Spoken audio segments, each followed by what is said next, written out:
This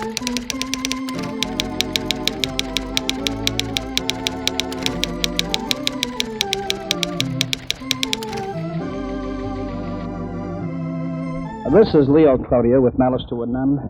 Well, it's indeed a pleasure and an honor to have as our special guest today the fellow who, just by chance, we happen to run across today, and I'd like to welcome to our show one of the greatest trackmen this country has ever known. I'd like to welcome to our show Jesse Owens. Welcome, Jess. Thank you very much, Leo. It's awfully nice being with you today. Well, Jess, it certainly is a piece of luck on my part to run across you just as you were about to enter into the elevator. Jack, what brings you to Boston? Well, I came here to see Mr. Sheehan, Mr. Cronin, and Mr. Holbrook in reference to a little pamphlet that we want to get out in reference to training for baseball players during the off-season, during the season, working on a preventive type of medicine to keep the muscles in shape, and sometimes we talk to the youngsters in reference to prolong their lives in the major league. And what is actually your work right now, Jess?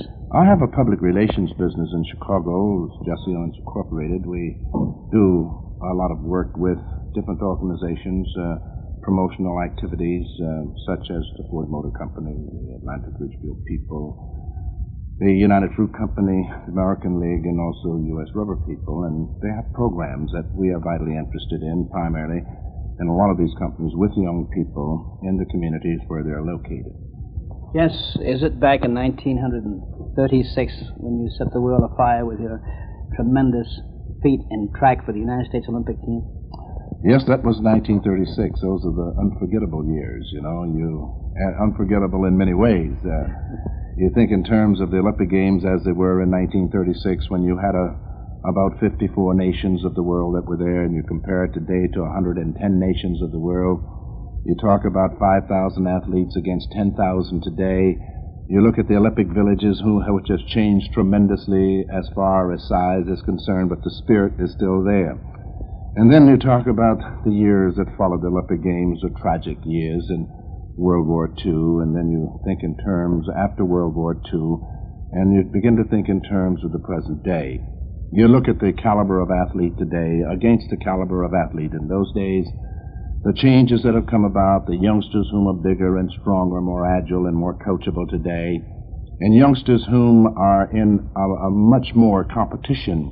The competition is a little fierce today simply because there are more youngsters out for athletics than ever before in the history of this nation.